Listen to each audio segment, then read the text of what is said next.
Good afternoon, everybody, and welcome to this week's Business Academy. This week we are joined by Chris Henry, photographer, talking about taking pictures. So I'm going to very quickly hand over to Chris. He's going to take over, and I'll be here in the background at any point if needed, or to ask Chris any questions. Chris, over to you. Lovely. Thank you very much, Chris. Good afternoon, everybody. Thanks for joining. My name's Chris. I'm a portrait photographer in Ashford.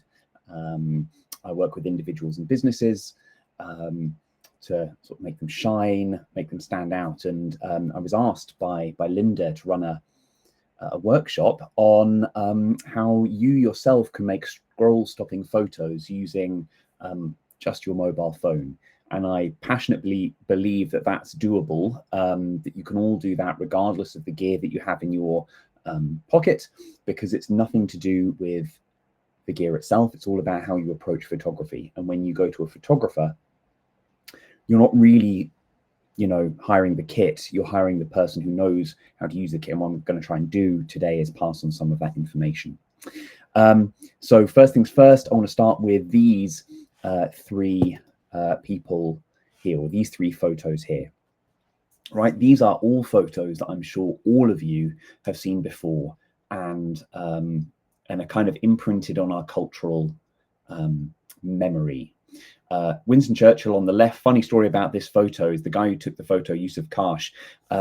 He was in the office with Churchill, and Churchill was, chugging on one of these cigars that he was very famous for smoking.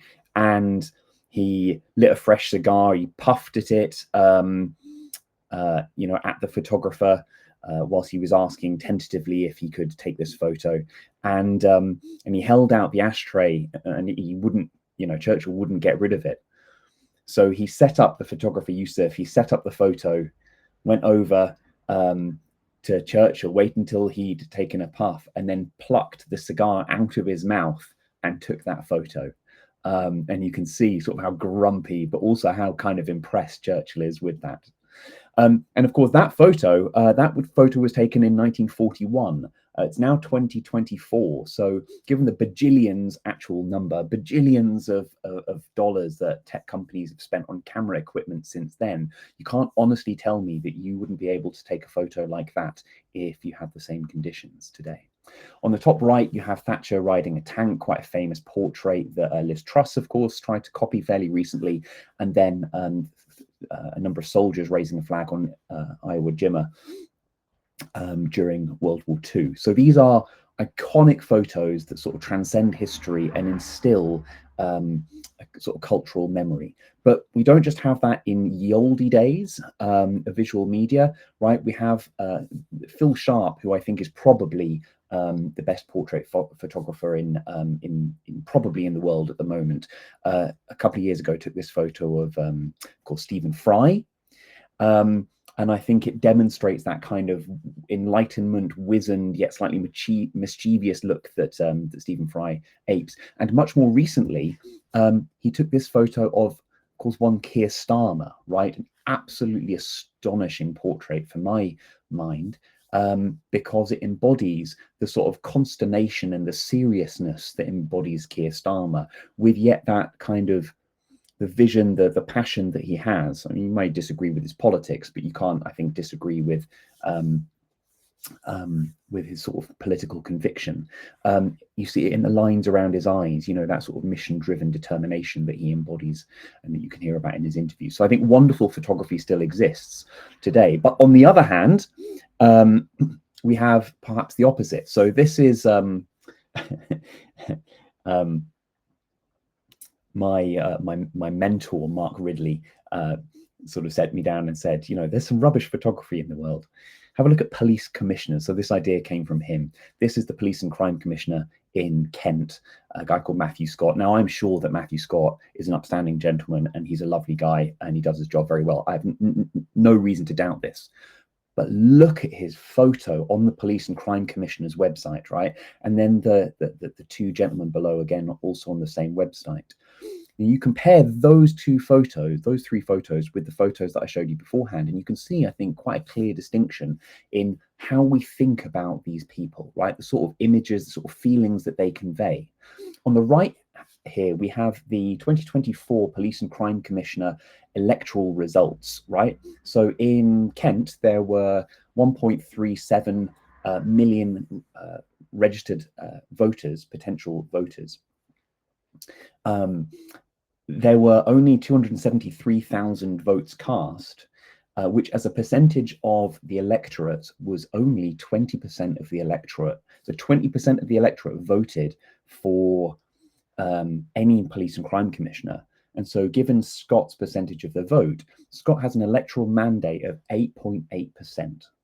Right, 8.8%. Now, I used to teach political theory at the University of Kent up until not too long ago, but I don't think you need a PhD to tell you that 8.8% is not a mandate in which to run a state organization. Now, again, I'm not besmirching his work. What I'm saying is the visual media and the culture that surrounds the police and crime commissioner, like most politicians and business people today, except for those who you can probably imagine, is terrible. And it doesn't conjure up ideas of respect, of sincerity, of honesty, of hard work, and of graft. In fact, they look like functionaries, and I don't think this is helpful to their job. And I'll come on to that a little bit later. Just because I'm a bit grumpy, my parents live in Beaconsfield in Buckinghamshire. And I sent a message to Beaconsfield Town Council to see if they needed any photography, and they got in touch, and they were a little sort of shocked about the time that I thought it would take to shoot each individual person, and therefore the resultant fee that I charge. And instead, these are the photos that they got. And I know that they got these photos as all of these councillors walked into a council meeting just after Councillor Dunlop here was voted in as deputy mayor.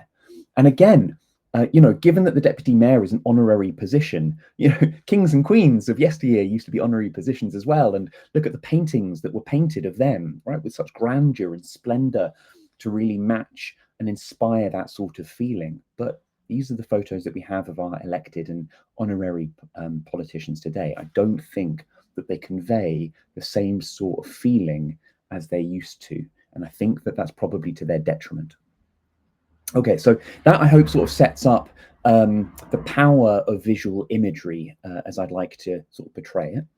And I'm going to today give you a little sort of clue about how you can take photos that might not match the portraits of, Henry VIII of yesteryear, but will certainly get a lot closer to conveying the sort of emotional grandeur and emotional, sort of wonder that we get in great photography.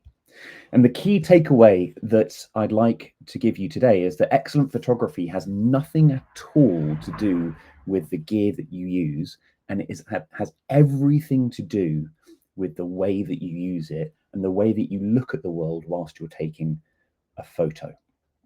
Do you think that photos today that you see around you are so much better than the first 3 photos that you saw of Churchill, the soldiers, and Thatcher? Probably not. Why? It's because excellent photography is timeless and is platform ambivalent. You have all you need in your pocket to take great photos, and hopefully this will help. Some of the photos that you'll see that I'll show you were taken by me using a DSLR or a mirrorless camera, my professional cameras, but that's only because I have those cameras, so I don't take as many photos with my iPhone. I've got an iPhone 16 Pro Max, but I have taken some of photos on those, and I'll show you those as well. And I think that they are still excellent, or at least the phone is capable of producing excellent photos. Don't know what you'll think about my photography. I think the 3 key ingredients of excellent photography are these: practical skill, using the tools that you have at your disposal, an understanding of light, and connection with your subjects. And I'm going to talk about 1 and 3 in this sort of 45 minutes. That's how long I think it'll take. I'm not going to touch too much upon an understanding of light because it's really quite difficult. But I'll mention it in a couple of slides as we go along. But mainly I'm going to talk about how to use the gear and how to connect with the subject of the photo. Specifically, we'll cover why good photography matters, and I think it does. I've tried to make a case already, but I hope to sort of hammer that home. We'll talk about some key features on your phones, how to frame your shot, and I think framing a photo has a lot to do to help make excellent photography. And then lastly, I'm going to touch upon the importance of storytelling. And stick around to the end, because if you watch the end of this video, I'm going to give you a QR code that you can scan. And that's going to take you to one of my web pages. And I'm starting sort of photography tuition sort of professionally. I'm going to offer classes and workshops, group workshops. And there's a special offer on for the first 10 people who sign up for classes. And if you sign up to the waiting list on the website, I'll give you details of workshops, group workshops to come in the next couple of weeks. So stick around to the end. Incidentally, this photo here, this was a photo that I took for the 21 Together charity, the Chamber of Commerce's charity of the year last weekend. 21 Together is a charity that looks after Down syndrome kids. Yeah, I hope that this sort of the joy, the interest, the framing goes to show, you know, the sort of photos that you can get just by looking at framing and storytelling. Okay, why does good photography matter? This was actually a party at Leon's The Space, where I used to teach salsa in Margate up until recently. But he took the opportunity to get some branding done at the same time. Fair enough, right? Why does good photography matter? The world is full of beauty. It is everywhere. From rainbows to social engagements to tiny little details. I could go on, but the world is a very beautiful place and you see it everywhere. And we find pleasure in enjoying beautiful things, right? If the world was full of beauty and we didn't care about it, I wouldn't be here talking to you as a photographer. But we find and derive pleasure in beautiful things. So we can either record beautiful things beautifully. Right? A photo is not the same thing as the beautiful thing, so we've got to be able to record that. Or we can create beauty through image making, because a photo is not necessarily a representation of the world. It can be creative. You might change the world, use the world as a material to work on in order to create something beautiful. Think filters, think stuff like that, right? This is Alfie, an African spotted eagle owl at Leeds Castle, looking particularly beautiful. I think you'll agree. I absolutely love birds of prey and raptors, so I spend quite a lot of time at Leeds Castle. And if you ever fancy giving me a birthday present, then a trip to a birds of prey sanctuary or a birds of prey flying lesson will be absolutely wonderful. But here I wanted to capture, he was looking totally mad with was sort of sitting there with one eye squinting, one eye open, and he was being quite noisy. So I waited to grab a photo where he was doing both. And I think it shows a lot of personality just peeping through the hole. A second reason why you might care about good photography is because you're in business. So all revenue begins at lead generation. It's all downstream from lead generation. And lead generation happens in two ways, either through word of mouth, so sort of passive generation. This might be either through your reputation doing work for you or through networking. You know, Linda, Chris, et al. Doing wonders to help with that. So that's ticked off the list and I can't help you with that. But the other way you develop leads is through marketing. And all marketing uses some kind of visual assets, whether that's photography, videography, or design assets. And so good photography is the first experience that a prospect will have of your brand. And I think if we're serious about business and making money, then we have to think possibly a little more about the photography that we use than otherwise we might.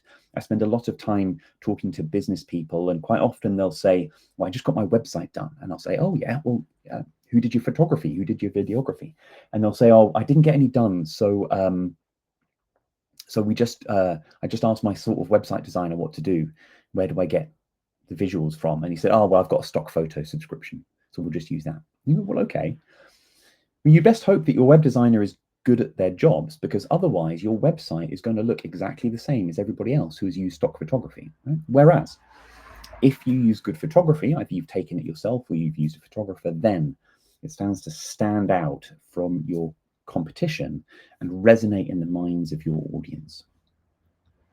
So once you've decided to engage a photographer, or you're going to take your own photography, we have what to think.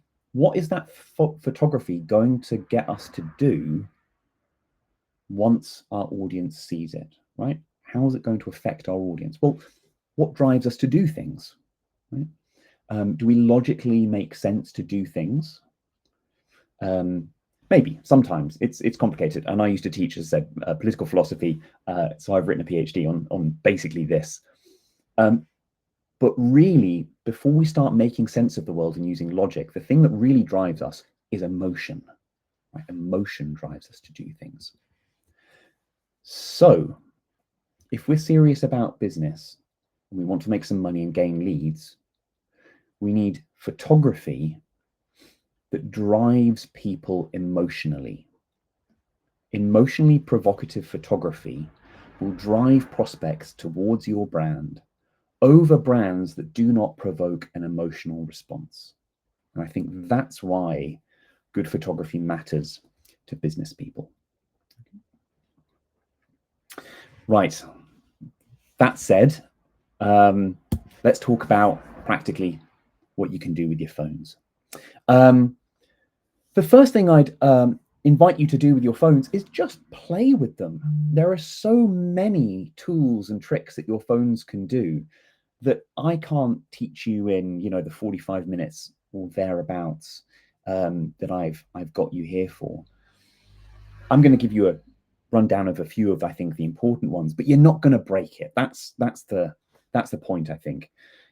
You can't break your phones. They're closed systems. They're all idiot proof. So if you have changed the settings so much that you don't know how to get them back, give me an email. But I think you're probably all right.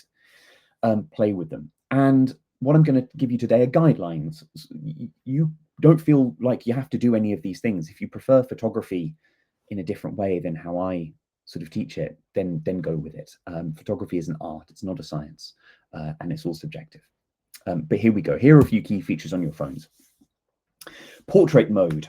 Use it. Use it for every photo you take, except for panoramic vistas. I have had a play around with my iPhone and Galaxy S24 Ultra. They both have portrait mode. They're both absolutely fantastic. And I take most of in fact, all of my photos with my iPhone are taken with portrait mode, including Studio Cat Kior here. If you follow me on Instagram, most Sundays I post up a Studio Cat Kior photo because I think he's just the most beautiful thing on the planet.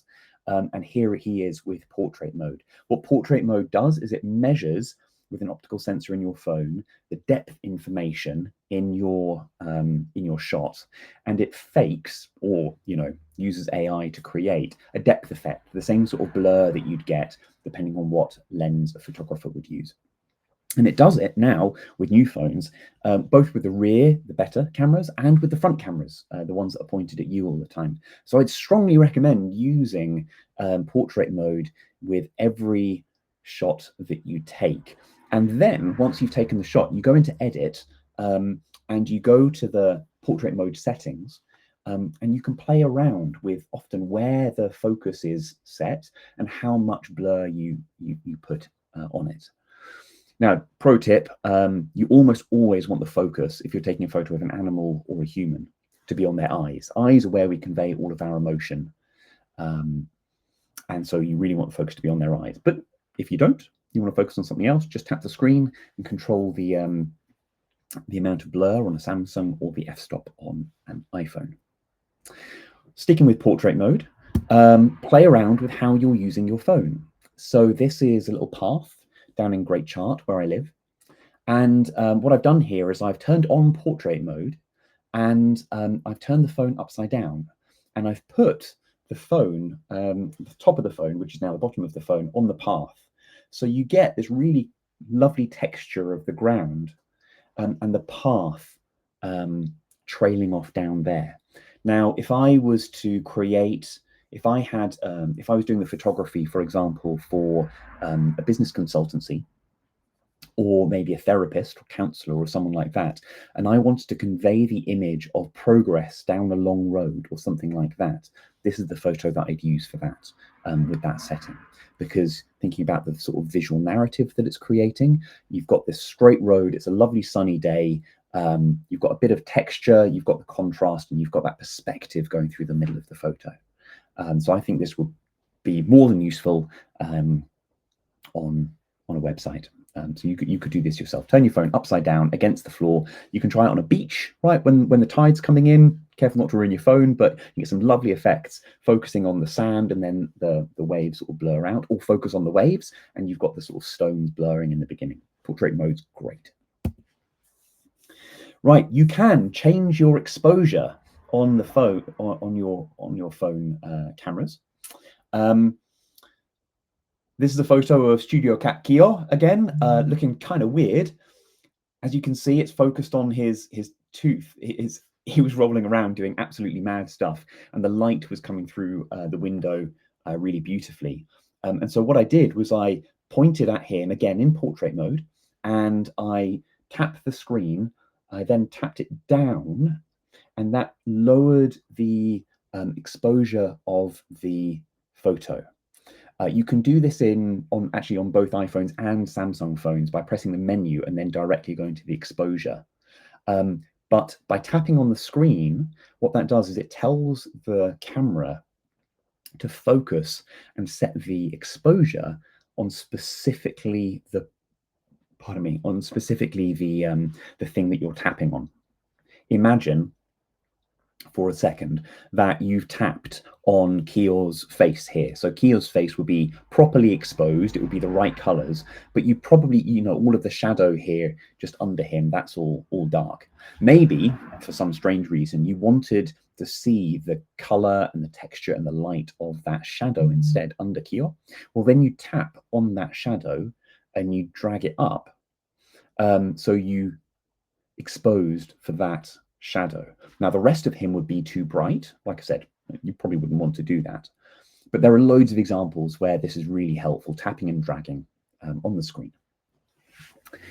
And a little word of warning on phones. I see a lot of photography where somebody has zoomed in far too far for what the phone can actually do. All new cameras have what's called a telefocus lens, like a zoom lens. That is optical, right? So it changes really small optical lenses inside the camera itself. I don't know how it does it. It's witchcraft as far as I'm concerned, but it does. So it changes the lens sort of glass to optically zoom into the image. They then also have a digital zoom, and the digital zoom uses computer wizardry to zoom in on the image, and often and increasingly now they'll use some kind of artificial intelligence to better kind of resolve that image. The problem is that it's still not very good, and when you use an electronic zoom, you zoom in, but actually it tends to just make the photos a bit blurry. The reason why is because you can tune out for 20 seconds if you don't care about the technical reasons. You can zoom in. The reason why is because the pixels, which are actually what makes up the phone, the image, it's like little dots of light and color. All it's doing is just making those visually bigger, right? So it blurs the photo as it zooms in. So if I were you, I would probably avoid zooming in more than is optically possible with your camera. You can get little lens attachments that you put on camera lenses if you want to sort of optically zoom in a little bit more, or you can just move closer. And I would recommend doing that if you want to use your images and if you want to make them really scroll stopping so that they have that nice crisp visual clarity. All right. Couple more key features on your phones to take advantage of. Right, use the guides on your phone. You might have to set this up. In Samsung phones, you can just go into the 4-button thing again and use it, turn on guides. On Apple cameras, it's really annoying. You have to go into the settings app and then go down to camera and then turn on show guides. But this is roughly what you're going to see. This is an iPhone. And so I've taken a sort of screenshot of me taking a photo of a black thing just to show you. The gray lines you can see divide the screen up into what's called the rule of thirds. And I'm going to talk about the rule of thirds in a minute. It's really important. So this is a one way to give you some kind of guidelines. The yellow line in the middle will show you whether or not your phone is level. And that can be really helpful just to get a straight shot. Because, you know, if you've taken a photo of a group of people and because you're busy and stuff's going on, right, you take it at an angle, it's not going to look very good. And when you edit it to straighten it up, it'll have to chop bits off the side to make it straight. So this yellow level bar can be really, really helpful. And bear in mind the rule of thirds. I'm going to talk about that in a second. On Samsung phones, for some inexplicable reason, they allow you to select between a resolution, and they don't tell you which is best for what, right? So if you go, you'll see at the top of your screen 12, 50, or 100, and you'll be able to choose one of those. And it's, well, okay, fine, what does this do? New Samsung phones, the main camera lens, have 100 megapixel sensors, absolutely enormous.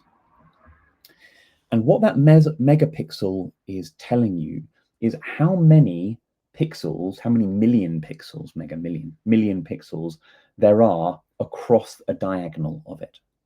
And so what it's telling you is how big you can make that image before you start to lose detail. And let me tell you, my professional camera that I do all of my professional work with has a 24 megapixel sensor, and I can blow that up to, I think, A2. If I started to want to get up to A1, I'd be in a bit of trouble, but I'm a portrait photographer, so that tends not to happen. If I was going into advertisements, I'd look for a bigger megapixel sensor.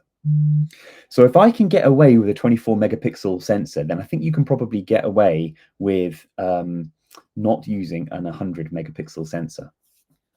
What contemporary phones use is a technique called pixel binning. Very, very briefly, pixel binning involves combining some of the pixels into one pixel to increase the amount of light that pixel can then pick up, right?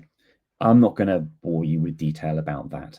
Suffice to say, for most photos, you should be using 12 megapixel mode, right? That will give you the smallest file size. It's about 5 megabytes each picture, so it's still quite big. It'll give you a photo that you can blow up as big as you're ever going to want to, unless you've got a super high definition screen, like a 52-inch screen, in which case you might want to look at 50 megapixel images. But importantly, it's going to be best in light. And the one reason that you might not be able to use your camera phone to take scroll stopping photos, and you might need a digital camera, you know, a professional camera to take the photos physically, is because the sensors in mobile phones are much smaller, and so they're not as good as light in light. So with my camera, I'm going to be able to take photos in darker environments that look better than I can with my iPhone, right? That's really the key difference. But setting your phone to 12 megapixels, that's going to be the best.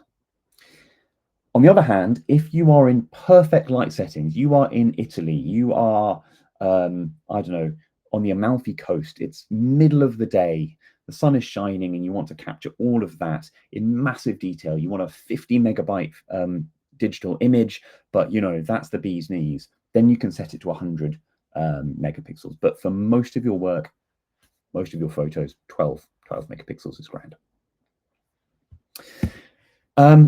Lastly, play with filters. You know, nobody is really going for like 100% veridical accuracy and a perfect representation of truth in your images. If you are, fair play, take a photo and leave it. Although, of course, your camera phone is still doing a bit of digital processing to process it anyway. So it's still not a perfect 100% reproduction of what the world is actually like. I don't think you actually can, me with my philosopher hat on. But play around. This is a black and white filter that I put over some photos that I took using the upside down portrait mode technique that I talked about in Folkestone. And I put a black and white filter on it, changed some of the levels, and I think it looks really nice. And the industry standard sort of a piece of software for editing photos on your phone without paying a Adobe subscription or something like that is a program called Snapseed. Google makes it. They use it to trial some of the sort of software before they put it in their branded stuff. I think it's free. I certainly got it when it's free. They might charge for it a little bit now, but it's well worthwhile buying. If you look on Facebook, on portraiture or photography channels, you'll often see edited in Snapseed. It's really good. Can strongly recommend it. Now, when on the Synergy chat, I asked, what do you want me to talk about? I got one specific request, which was from Catherine. She asked, how do I take a photo of the moon? And I was like, okay. Unfortunately, I can't show you a picture of the moon because I've never done it. But of course, in the last couple of nights, it's been this massive storm, so it's been super cloudy, and I haven't been able to try. But I read around and I practiced on things that I could take photos of, and this is how you do it. So first of all, you turn off night mode, which often extends the shutter length and uses computer wizardry to stitch together like a longly exposed shutter into a snapshot. So turn that off, and you don't want any AI and gadgetry getting in the way. You place your phone against a firm base so that it's not going to wiggle about too much. You then zoom to the full optical range. So again, 5 times on iPhone, 10 times on Samsung, because a digital zoom is going to degrade the picture quality. Then you want to tap on the moon and tap it so it drags down the exposure until it's no longer overexposed. Then you gently tap the shutter. You want to gently tap it because the movement of the phone, when you tap it, might degrade the picture. Or perhaps even better would be to set one of those timers. So you set the timer before you tap the moon to something like 3 or 5 seconds. Frame it, tap, drag, tap, wait the 3 seconds until the photo takes, and then you can move your phone to have a look. That's how to take a photo of the moon. And look, it takes into account all the things that I've been talking about today in terms of how to use the camera. There you go. That's how to take a photo of the moon. That's all I'm going to talk to you about in terms of how to use your camera physically, because I think really that's kind of all you need to know. There are a bunch of other settings which you can play around with, but I don't use them. Those are all the things that I use. So play around, take loads of photos, find out how to use your kit. What I'm now going to talk to you about is how to frame your shot, because I think that this is probably the most important thing, at least when it comes to using your camera, how to frame your shot. And so I gave, of course, credit to the photographers in the first few slides. Basically, if it hasn't got a credit, I took it. And on this photo, I've used an iPhone 16 Pro Max with portrait mode enabled. And in that way, you can see the blur in the background and the foreground, and all of the focal plane, which is where everything is sharp, is all nicely sort of tack sharp on the tree and the sheep in the middle there. The most important rule when it comes to framing your photos is to remember what we call the rule of thirds. See, told you I'd come back to that.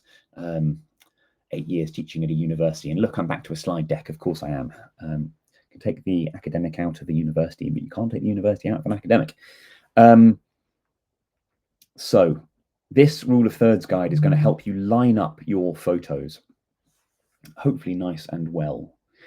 I should have said, by the way, feel free to ask questions. Chris is listening in the background. I can't actually see anything, so I'm sort of relying upon Chris to chime in if there are any questions. Now might actually be a good idea to check in and see if there are any questions. So Chris, have we got anything being asked?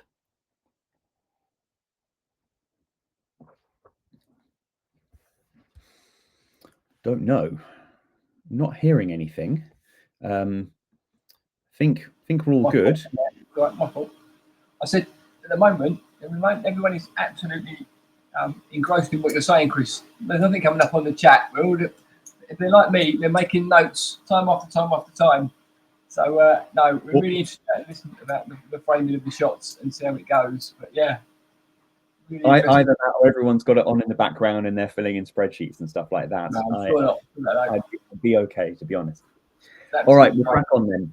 You carry on. So in terms of the rule of thirds, right? We use the rule of thirds as a way of framing the shot, and I'll show you. So this is it's quite an old photo actually of back when I was, I think, a master's student at the University of Kent, and this is Elliot Hill looking out from looking out down the hill towards Canterbury. You can tell that it's an old photo because the law department, the Wigader Moot Court, isn't there. So it's quite an old one. But it's really nice, I think, and it serves the purpose of demonstrating the rule of thirds. So if I give you this overlay, you can see what I mean. The rule of thirds is a way of dividing up the photo to make sure that the dominant lines in your image are all sort of roughly dividing your photo up into thirds, right? So you've got two lines, two vertical lines, you've got two horizontal lines, and you want to try and make sure that really most of the lines match up with these. As I said before, this is a rule. Rules are made to be broken. But if you're watching this, it's because you probably want to learn the technical ways of making a photo better. And this is something to sort of learn and adapt and then start to break and play with, right? As you can see, the field line takes up the bottom third of the photo. And then you've got these rows of trees, which are almost exactly in the sort of left and right thirds and the middle of those thirds as well. You've then got the most important part, or the bit that draws the attention of the viewer, right in the middle of the shot. And that is, of course, Canterbury Cathedral's tower.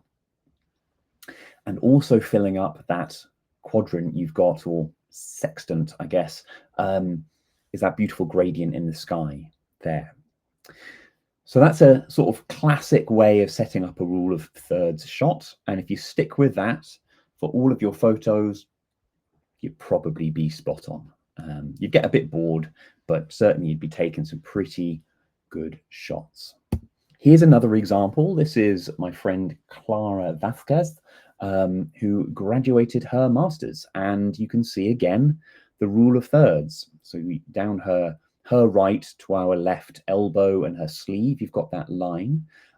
Also on her left arm, as her back is turned towards it, you've got a vertical line down there, and with the chap in the background sort of delineating another line.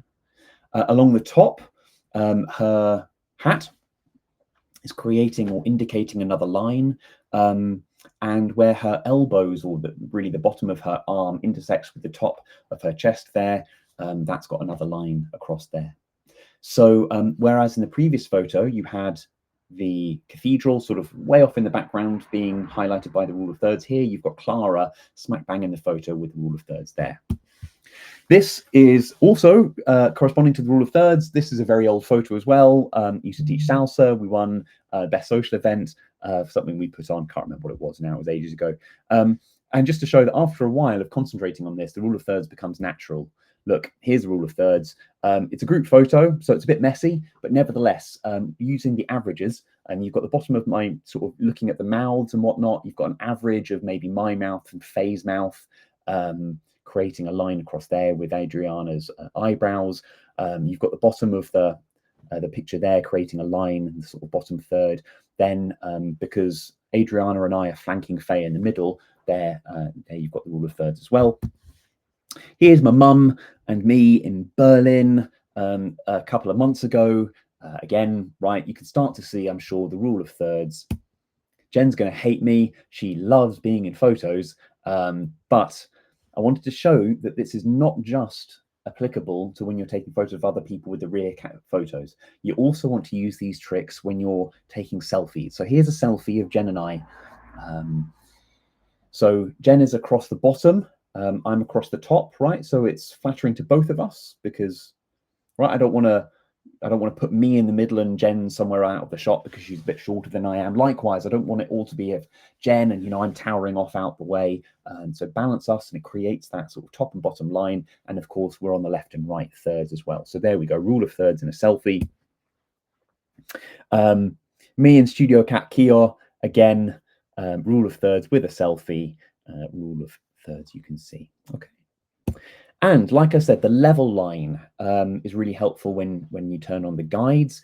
That demonstrates, as I said, that your shot is level. Now on an iPhone, it's quite helpful because it changes color when you've got it vertically level as well. So it shows you when you're flat. And really what you want, ideally, unless you're doing kind of wacky framings, you want a flat shot that is also level, set up in a rule of thirds, and in terms of framing, you're good to go. You're good to go. Now, there are a whole bunch of other framing techniques. There's the golden rule, the Fibonacci sequence. You see it on sunflowers and snail shells and sea urchins and stuff like that, right? There's a pattern that you can set on some phones. You can't on the iPhone. So there are other ways of framing. As I said, this is only a guideline, so play around. But it'll give you a good start. What I wanted to talk to you now and lastly about is storytelling, because I think that good storytelling separates the pros from the amateurs, separates the amazing professionals from the merely charging for their work shots. And I'll let you decide and keep to a secret which one I am. Storytelling. All excellent photography tells a story of that moment. It's emotionally resonant. It's profoundly, hopefully, emotionally resonant. And the way I take photos is that I want somebody to feel what it's like to have been in that room so that they can imagine it, right? I want them to feel it, not just see it, right? So I don't take wide out shots, sort of documentary. I want them to feel it. I want it to be emotionally resonant. And I strongly recommend that you have a think when you're taking photography. Why are you shooting it in the first place? Right? What is it about the image or the subject that you want to show? Maybe it's joy, right? In which case, try and look for where the joy is, look for the smiles that are breaking out, predict where the joke is going to be told. Right? Engage with your subject, with your environment, and try and look for those moments. Now, I taught salsa and bachata and I performed, so I'm a dancer by background, and so I look for how people use their bodies for sort of resonant moments of activity that I can then shoot. So this is Natalie, my girlfriend. She performs in After Midnight in Tenterton, a sort of an immersive music night. They're really good, little shill. And I knew that she was going to sort of perform to the audience, so I was waiting for this shot, and I took it, and the energy comes out, right? Likewise, from the 21 Together shoot, this was we were trying to get a sort of group shot, and these are three of the babies, and the mums were trying to organize them into this sort of swing seat. It was absolutely wonderful. It was such a loving moment. And the kids, but you can see the one on the right, he was so tired at this stage. He was so done with all of this. So I took this shot to show how the mums are like really vested in their kids, the babies, they're kind of doing their own thing. That in a couple of shots later, this girl in the middle starts like getting really interested in the boy in the left, who's kind of apathetic over there. And all the while, this kid down here, he's just super done, right? So I wanted to convey a particular emotion, a particular feeling in this photo. And so I waited for it and I took the shot. It's not all fun and games. So up until the end of last year, I was punting down at Westgate Punts for some beer tokens. And this is a photo that I took of James, one of the boatmen. Really nice chap. He was on we went out to clear one day the boon up the river. We had to clear it full of reeds and stuff so we could get over it. But of course it was raining. It was a stormy day, so it started chucking it down. And I think this photo, you can see on his face, he's pretty miserable. It's a lovely job, but it does get soggy sometimes. And so again, classic rule of thirds. There's nothing fancy about this photo, except he's got James bisecting down there with the pole. And I went with a slightly sort of standard geometric setup, just so that we focused on kind of the miserableness of James. I wanted to tell the story that, yeah, I mean, being outside in the rain, you got to do it, but you know, it's kind of miserable. This is a photo of an Aprilia RS 660 that I took for a test ride a few years ago, and I have never had more fun on a motorbike. My motorbike it's got a bigger engine. It won cups back in the day and whatnot, but oh my god, I love this bike. And so I wanted to show it off.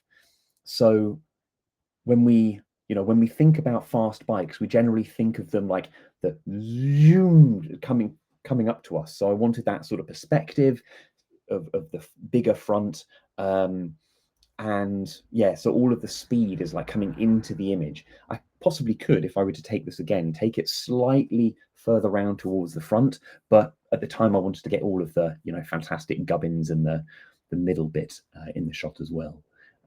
So it's not just objects that you have to take a photo of.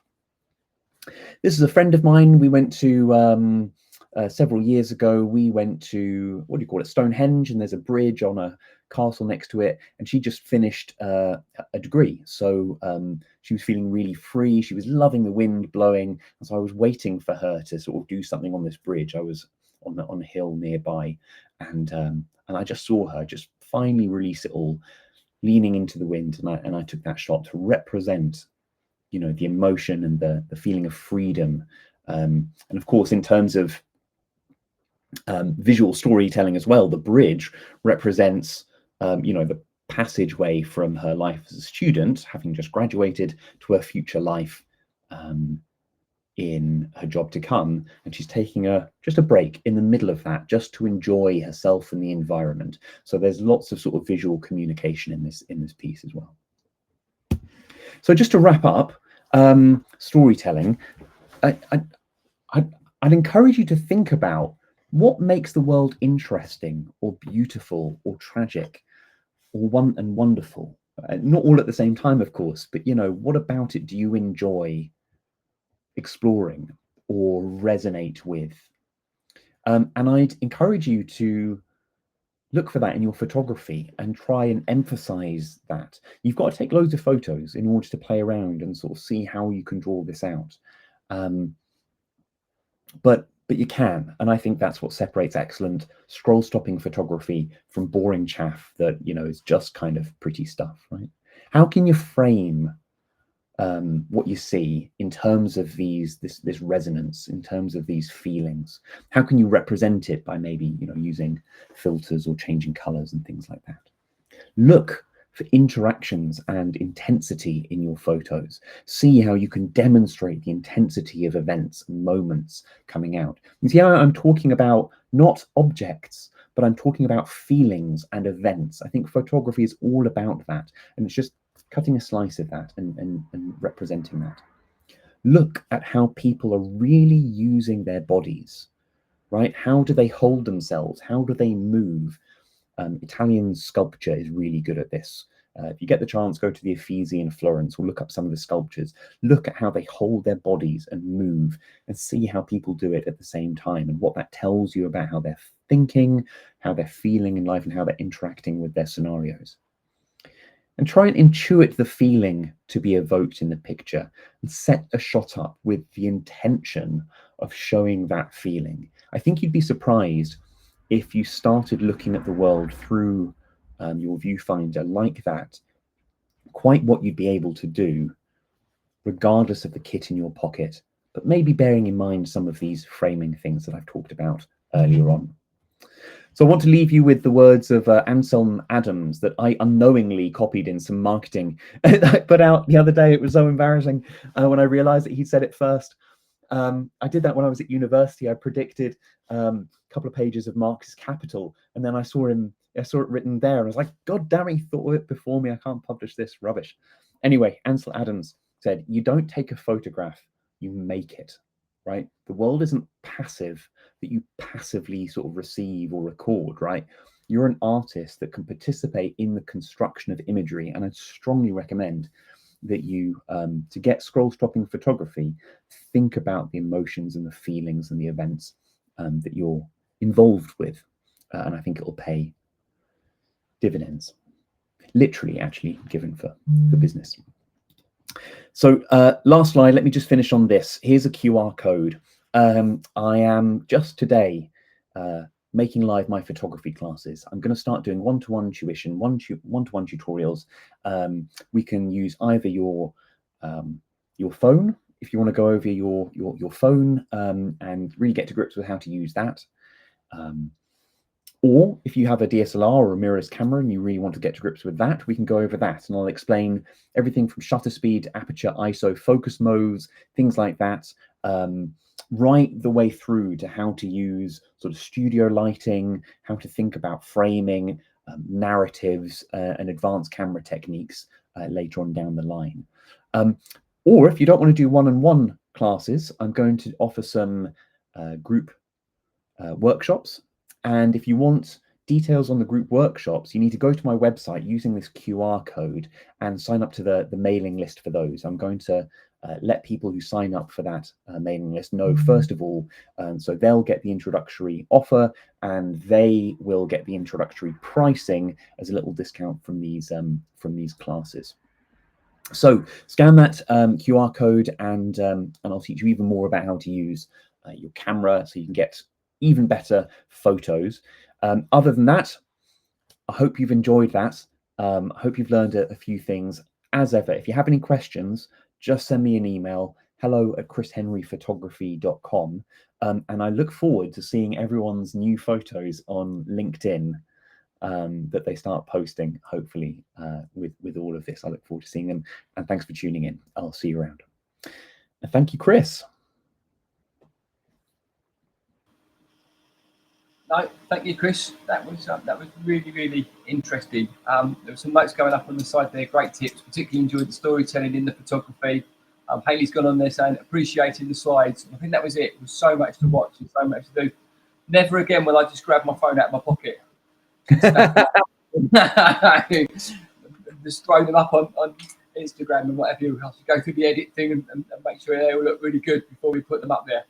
But yeah, wonderful. Again, great advice. People really enjoyed the examples. Chris, thank you very much. To everybody out there, thank you for watching. I hope you really enjoyed this week's Academy. We'll be back again next week. I'm sure Linda will be on the socials telling you who is doing it and what the topic will be. But that's all from us for now. So thank you very much and good afternoon. Great. Cheers, guys.